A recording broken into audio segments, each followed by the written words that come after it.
Getup और ठग की मेकअप, कैसे नटवर लाल गैंग अपना स्टूडियो बनाते हैं। आज ऐसे ठग को आपको लाइव दिखाएंगे जिसका शिकार बने मध्य प्रदेश के ग्वालियर में रिटायर्ड रजिस्ट्रार, जिन्हें 31 दिन तक किया गया डिजिटल अरेस्ट। 1,12,00,000 की ठगी कैसे हुई, देखिए इस रिपोर्ट में। सबसे पहले क्या है, 16 तारीख को मेरे पास ट्राई से फ़ोन आता है। वो बोलते हैं कि आपकी सिम और आपका आधार कार्ड बंद किया जा रहा है। मैंने कहा क्यों भैया, क्या बात है? तो वो बताते हैं कि आपने आईसीआईसीआई बैंक में खाता खोला है जिससे मनी लॉन्ड्रिंग हुई है और आपने उससे 2 लाख रुपये लिए हैं। तो मैंने कहा नहीं भाई, मेरा ऐसा कुछ भी नहीं है। बोले ठीक है, आप सीबीआई ऑफिसर से ये आईपीएस ऑफिसर से बात कर लें। सबसे पहले गिरोह ने बिहारी लाल गुप्ता को डर दिखाया, ये कहकर कि उनकी सिम और अकाउंट का गलत इस्तेमाल हुआ। 2 लाख के लेन देन की बात कही। पहले डर, उसके बाद हमदर्दी का खेल। पहले फर्जी आईपीएस अधिकारी की एंट्री हुई। उसने दूसरे किरदार यानी फर्जी सीबीआई अधिकारी से फरियादी बिहारी लाल गुप्ता की बात कराई। सीबीआई ऑफिसर के पास ले जाता है एप्लीकेशन, वो जाता है, फिर मुझे वही लोग बताते हैं कि आप एप्लीकेशन इस तरीके की लिख लें।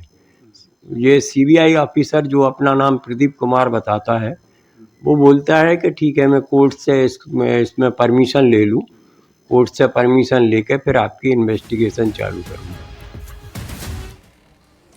और इस वक्त की एक बड़ी खबर, नीतीश कैबिनेट का बहुत बड़ा फैसला सामने आया है। मुंबई में बनेगा बिहार भवन। देखिए, 41 एजेंडे पर मुहर लगी है और ऐसे में नौकरी की बहार आने वाली है। मुंबई में बिहार भवन बनने की बात कही जा रही है। 314 करोड़ की लागत से ये बनेगा। वहीं कृषि विभाग में 694 पद पर बहाली होगी।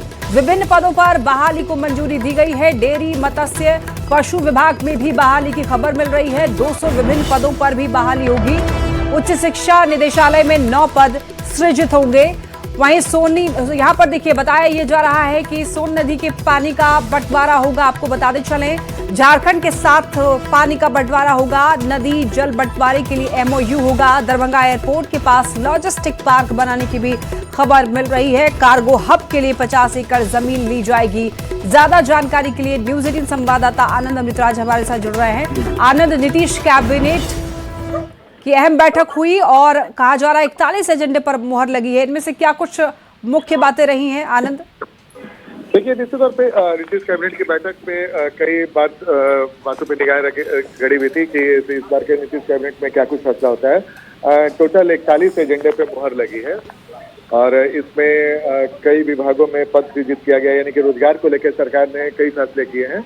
और कृषि विभाग के तरफ से जिसमें डेयरी, मत्स्य और पशु संसाधन विभाग में टोटल मिला दें तो लगभग 694 पदों को स्वीकृति दी गई। ये बेहद महत्वपूर्ण हो जाता है। इसके अलावा एक और बड़ी खबर है कि 314 करोड़ की लागत से मुंबई में बिहार भवन का निर्माण किया जाएगा। ये बेहद महत्वपूर्ण है क्योंकि दिल्ली में बिहार भवन है, मुंबई में बिहार भवन के निर्माण के लिए 314 करोड़ की राशि स्वीकृत की गई है नीतीश कैबिनेट के अलावा। इसके अलावा शिक्षा विभाग के उच्च शिक्षा निदेशालय में भी 9 पदों के सृजन की स्वीकृति दी गई। ये भी बेहद महत्वपूर्ण हो जाता है। इसके अलावा जो सबसे महत्वपूर्ण बात है कि झारखंड के साथ बिहार का जल बंटवारे को लेकर काफी लंबे सालों से विवाद चल रहा था, जिसे लेकर एक महत्वपूर्ण फैसला हुआ है। और झारखंड के साथ सोन नदी के जल बंटवारे को लेकर एक एमयू के लिए कैबिनेट की स्वीकृति प्रदान की गई है। लगभग 7.75 मिलियन एकड़ फीट जल में से 5.75 मिलियन एकड़ फीट बिहार को और 2 मिलियन एकड़ फीट झारखंड को पानी मिलेगा। तो बिहार के लिए ये बेहद महत्वपूर्ण हो जाता है, खासकर वैसे इलाके जहाँ से सोन गुजरती है। तो सोन के पानी को लेकर बिहार और झारखंड के बीच में हमेशा विवाद रहा है। तो ये एक बड़ी खबर है। इसके अलावा दरभंगा हवाई अड्डे के पास जो लॉजिस्टिक पार्क एवं कार्गो हब निर्माण के लिए 50 एकड़ भूमि अधिग्रहण किए जाने के लिए 138 करोड़ रुपए की राशि भी स्वीकृत की गई है। यानी कि दरभंगा, जहाँ पे जो फ्लाइट जहाँ पे बिहार में सबसे ज्यादा उड़ने वाले जगहों में से दरभंगा एयरपोर्ट को माना जाता है और लगातार दरभंगा एयरपोर्ट नया कीर्तिमान स्थापित करते जा रहा है। अब और भी उसे बेहतर बनाने के लिए लॉजिस्टिक पार्क और कार्गो हब का भी निर्माण किया जा रहा है जो 50 एकड़ भूमि पे बनेगा। इसके अलावा बिहार अधिवक्ता कल्याण समिति को भी सहायता के लिए 30 करोड़ रुपए की राशि दी गई है। इसके अलावा 13 एक महत्वपूर्ण है जेल को लेकर। राज्य के 13 काराओं में नए सिरे से लगभग 9,073 सीसीटीवी कैमरा लगाए जाएंगे। ये बेहद महत्वपूर्ण हो जाता है। इसके लिए 155 करोड़ की राशि भी स्वीकृत कर दी गई है। तमाम जेलों में लगभग 9,073 सीसीटीवी कैमरा लगाए जाने से न सिर्फ जेलों की निगरानी सही तरीके से हो पाएगी, क्योंकि कई बार जेलों में कई तरह की घटनाएं सामने आती है और प्रशासन के लिए वो असर की स्थिति। और आनंद, सबसे बड़ी बात कि काफी समय से जो खाली पड़े पद हैं कई विभागों में, उन पदों पर बहाली को लेकर के सवाल लगातार बने हुए थे और आज जाकर के ये खबर आ रही है कि उन खाली पड़े पदों पर जल्दी बहाली होगी। तो क्या इसको लेकर कोई अधिक जानकारी आपके पास?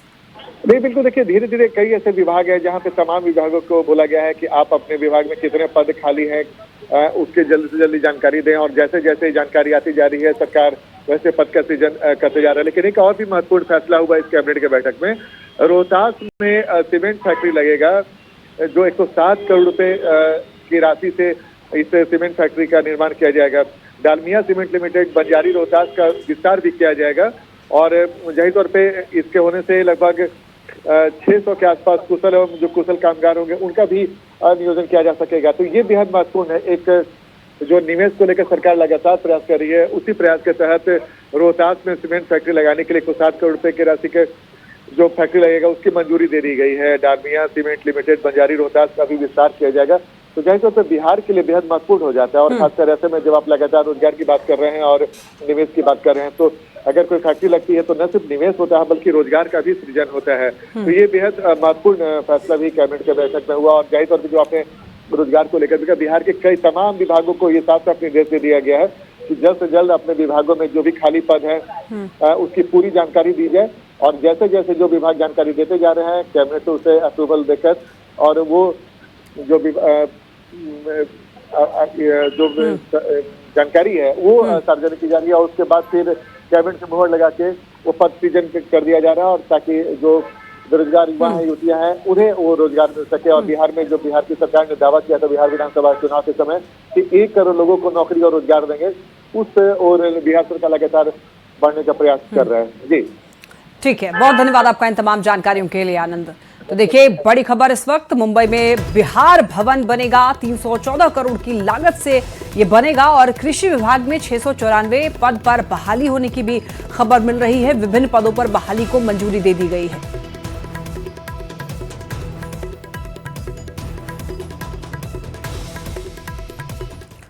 और इस वक्त एक बड़ी खबर अमन शुक्ला हत्याकांड से जुड़ी हुई। देखिए, पुलिस के अधिकारियों के सूत्रों के हवाले से यह खबर मिल रही है कि एक तरफ प्यार के चक्कर में अपराधी ने अमन शुक्ला की हत्या की। हत्या करने वाला अपराधी अमन शुक्ला का करीबी था।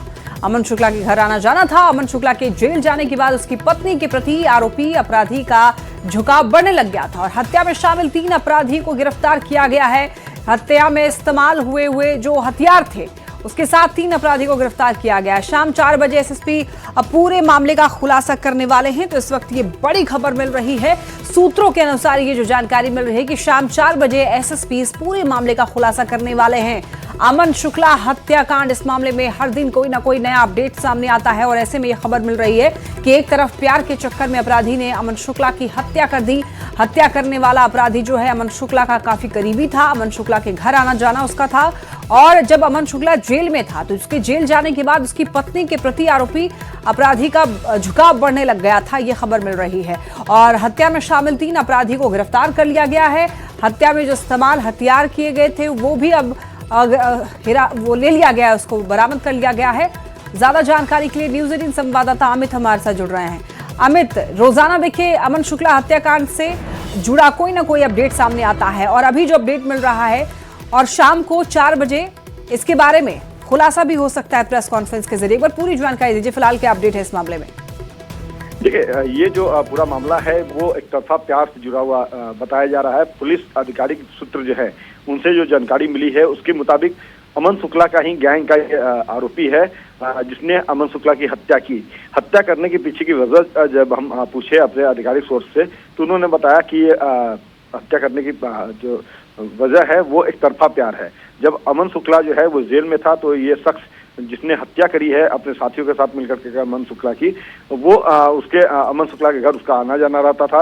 अमन शुक्ला जब जेल से बाहर था उस समय भी उसके साथ घर आना जाना था और जब अमन शुक्ला जेल गया तो उसकी पत्नी के जो काम घरेलू कामकाज थे या दूसरी जो जरूरत की काम होती थी उसमें वो मदद लिया करती थी इस आरोपी से।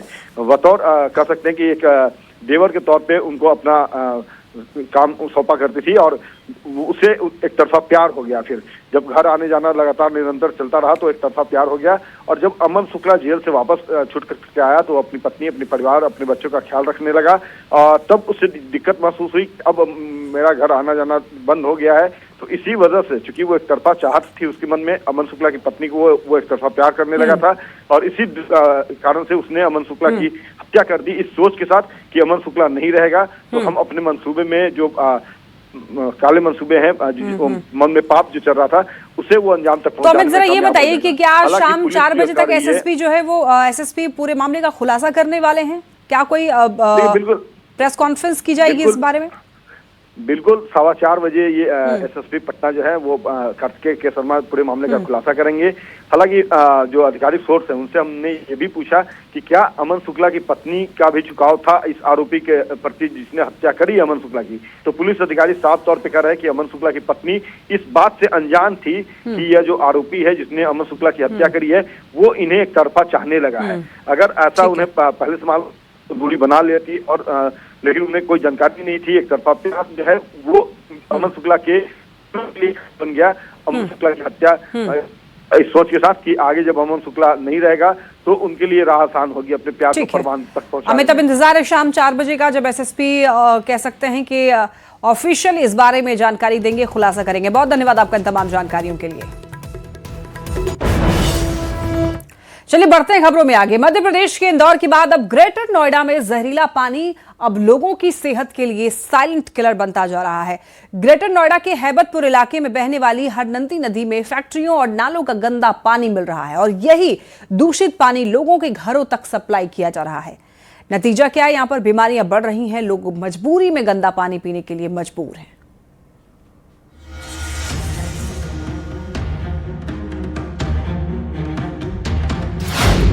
ग्रेटर नोएडा में जहरीला पानी बन रहा है साइलेंट किलर। हरनंदी नदी में मिल रहा है फैक्ट्रियों और नालों का गंदा पानी। गंदा पानी पीने से बीमार हो रहे हैं ग्रेटर नोएडा के लोग। ग्रेटर नोएडा से सामने आई ये तस्वीरें देश के लिए एक गंभीर चेतावनी हैं, जहां जहरीला पानी अब साइलेंट किलर बनता जा रहा है। ग्रेटर नोएडा के हैबतपुर इलाके में बहने वाली हरनंदी नदी में फैक्ट्रियों का केमिकल वाला पानी और नालों का गंदा पानी खुलेआम मिल रहा है। यही दूषित पानी बिना किसी शुद्धिकरण के लोगों के घरों तक सप्लाई किया जा रहा है, जिसका असर अब लोगों की सेहत पर साफ दिखने लगा है। इस वक्त मेरी मौजूदगी दिल्ली से सटे नोएडा के हैबतपुर गांव में है, जहां पर आप मेरे पीछे एक तस्वीर देख रहे होंगे हरनंदी नदी।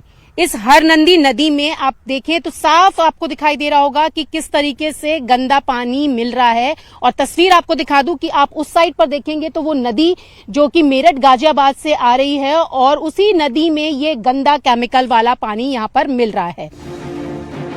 स्थानीय लोगों का कहना है कि मजबूरी में वो इसी पानी का इस्तेमाल कर रहे हैं। हैबतपुर के लोग बताते हैं कि पीने के लिए उन्हें बाहर से पानी खरीदना पड़ता है, क्योंकि नल और समरसेबल का पानी पीने लायक नहीं है। तो अब पीने के लिए क्यों छोड़ दिया? अब पीने के लिए साफ नहीं आता, इतना अच्छा नहीं है, टेस्ट भी बेकार है इसका। तो बोरिंग में भी गंदा जहरीला पानी आता है, कैसा टेस्ट होता है उसका? थोड़ा वैसा है, नमकीला। हाँ। इलाके की महिलाओं का कहना है कि पानी देखने में तो साफ लगता है, मगर पीते ही बदबू आती है और मुंह में झाग जैसा महसूस होता है। कई घरों में लोग पेट दर्द, चक्कर, सिर दर्द, त्वचा रोग, पीलिया और दूसरी गंभीर बीमारियों से जूझ रहे हैं। ये पानी है समर का, ये पीने लायक नहीं है। पर पानी तो बिल्कुल साफ दिखाई दे रहा है। साफ तो है लेकिन पीने में स्वाद नहीं है, महक आती है। अच्छा। पानी नुकसान करता है यहाँ। पानी नुकसान करता है। जैसे अब कभी नहीं होता है, बच्चे नहीं होते हैं, पानी बोतल तो बाहर से लेनी पड़ती है इधर दूर जाके। अच्छा। अब नहीं होगा तो पीना तो पड़ता है, तो कभी पी लेते हैं, उसका भी पानी पीते हैं। खाने में भी इस्तेमाल होता है तो नुकसान करता है। ग्रेटर नोएडा के अपार्टमेंट्स में भी तस्वीर अलग नहीं है। साल में एक बार पानी की टंकी साफ होती है, लेकिन पानी का टीडीएस इतना ज्यादा है कि लोग बीमार पड़ रहे हैं। लंबे समय तक ऐसा पानी पीने से कैंसर जैसी गंभीर बीमारियों का खतरा बढ़ गया है और अब आरओ या वाटर सॉफ्टनर इस्तेमाल करना लोगों की मजबूरी बन चुका है।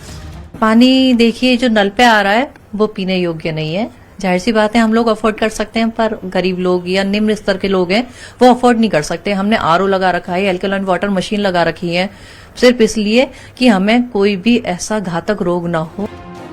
बीमारियां बढ़ रही हैं, खर्च बढ़ रहा है और भरोसा टूट रहा है। जब नदियां जहर उगलने लगें और नलों से बीमारी बहे, तब ये सिर्फ स्थानीय समस्या नहीं रह जाती, बल्कि पूरे सिस्टम पर सवाल बन जाती है। ऐसे में सवाल यही उठता है कि नदियों में जहर घोलने वालों पर कार्रवाई कब होगी और लोगों को साफ पानी पीने को कब मिलेगा। ये सिर्फ गंदे पानी का मुद्दा नहीं, बल्कि लोगों की जिंदगी और सेहत का सवाल है, क्योंकि आने वाले समय में ये समस्या बड़ी आपदा बन सकती है। तो ऐसे में सवाल ये है कि कब तक लोगों को ये जहरीला पानी पीने के लिए मजबूर होना पड़ेगा। विजय कमलदेव के साथ न्यूज़ 18 इंडिया के लिए नोएडा से रचना की रिपोर्ट। लखनऊ के KGMU लव जिहाद केस में सूत्रों के मुताबिक एक बड़े खुलासे हुए हैं। आरोपी डॉक्टर रमीज मलिक जाकिर नाइक को अपना आदर्श मानता है। डॉक्टर रमीज मलिक का PFI से संबंध है। इतना ही नहीं, दिल्ली ब्लास्ट में गिरफ्तार डॉक्टर शाहीन से संपर्क में था। SP के शासनकाल में KGMU जिम इबादत गाह बना और KGMU में कई बार मौलानाओं ने तकरीरें भी की। देखिए इस रिपोर्ट में।